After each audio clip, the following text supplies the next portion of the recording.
Hi, Dean. How's the squad looking for Wednesday night against Preston? And is there any chance we could see any of the former loan guys involved at all? Well, we've got the usual sort of knocks and niggles. The amount of games we've played recently, of course, so we'll assess the squad before the game tomorrow.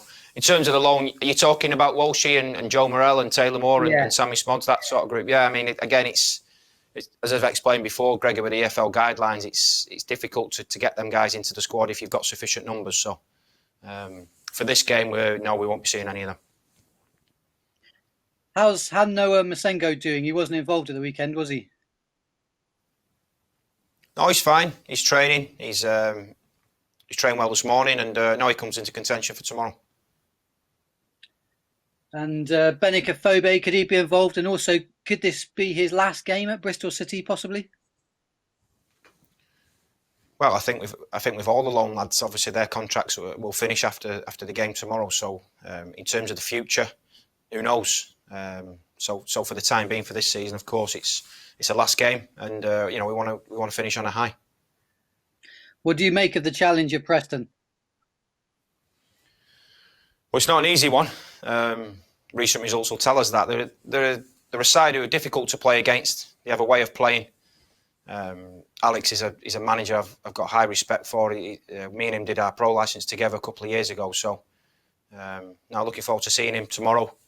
But we know where their threats lie. They've got some threats in the forward areas, of course. But again, as his recent performances, all the focus is on us and making sure that we get our attacking play right and get our game plan right. And as I said before, it's been a weird, long, old season, this one, and it's really important that we finish on a high for a number of reasons, really. But I can't imagine, as I said before, what it's been like to be a supporter this year with what's been happening, not even being able to turn up at the stadium to support your team. So they've been watching from afar. We feel the support, and we want to finish on a real high and try and get 3 points to send them into the small break that we've got coming up with some feel good factors, some momentum ready for the quick turnaround for next season. Yeah, where do you feel this group needs to improve, Dean, to get a few more results? Obviously, they had a loss at the weekend, your first defeat, and we've seen some good performances recently. But just to get a sustained run of good wins, where does this group need to improve, in your opinion?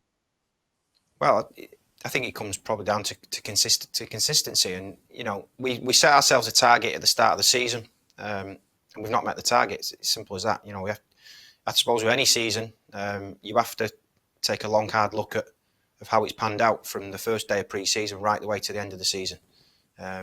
What's gone well, and there's been plenty of that. There's been, again, the club's moved on again this season with some of the young players coming into the team, so we've had some real big performances. But ultimately, as I said before, we've not achieved our targets. So, internally, that process is underway. We're reflecting on where we can improve for next season. This club is set up to get to the Premier League, and that has to be the aim of everybody. And as I said, there's some hard discussions to be had about where we can improve for next season. Will you play your strongest team tomorrow, Dean, or possibly with an eye to the future? Well, as I said before, we'll see where we're at with some of the sort of little niggles and things that we've got. What we've tried to do, or what I've tried to do, is try to get a settled system and a settled group of players, really, and see if we can build momentum, build some confidence. And we've seen 4 really, really strong performances. Even on Saturday, I think some of the play, certainly up into our box, was outstanding. Probably not too dissimilar from the performance at Middlesbrough, but ultimately probably didn't create enough chances around their goal to get the win. There was plenty of action around the goal, block shots and crosses coming flashing past the goal, but probably not enough on the goal itself. So really pleased with big parts of the performance.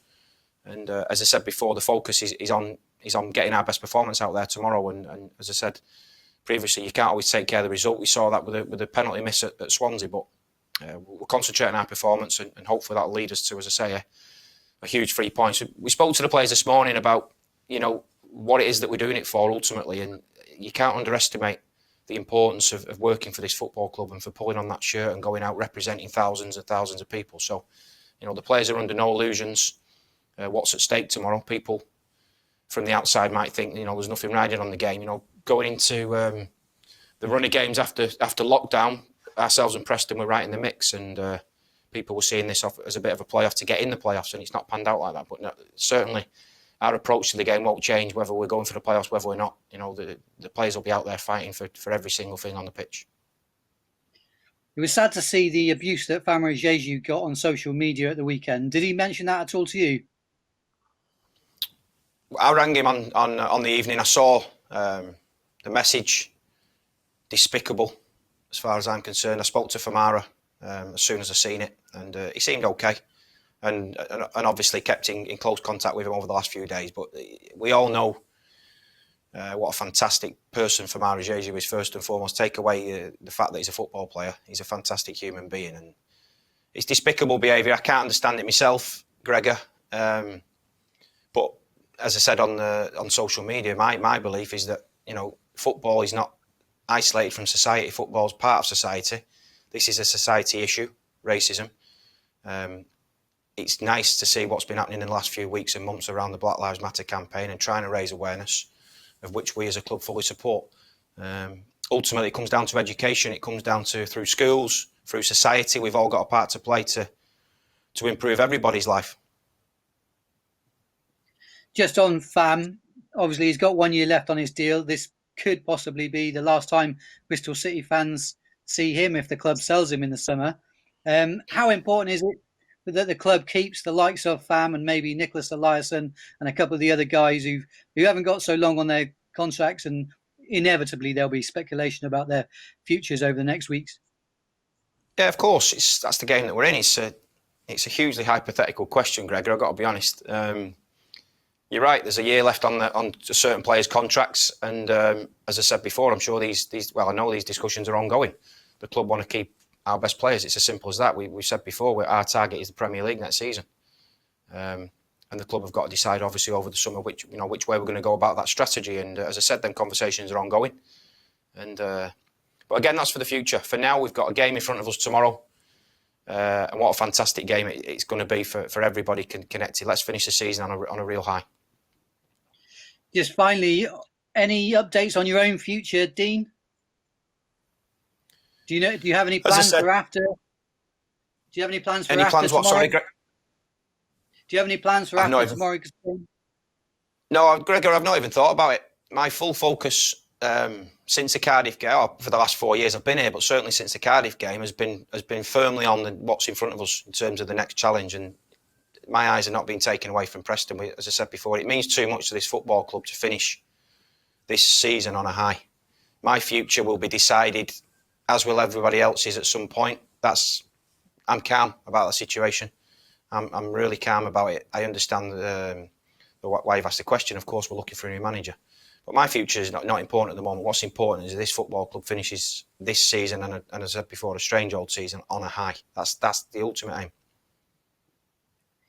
Yeah, just final question. As you say, the club is looking for a new head coach, new manager. They could come in. This could be the last we see of you, Dean, here. What would be your highlight in the time you've been at the club, the last 4 years or so? You know what, Gregor? I've enjoyed every single moment, nearly 4 years at the football club. I've enjoyed every single minute from a walk through the door.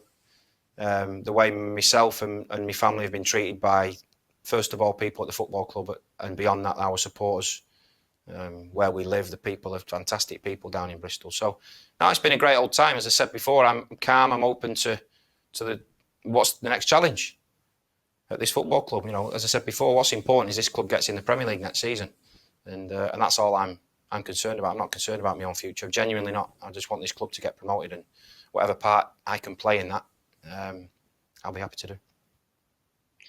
Cheers, Dean. Good luck for Wednesday. I thought it was going to be another and finally, then that was 3. Cheers, Gregor. See you tomorrow.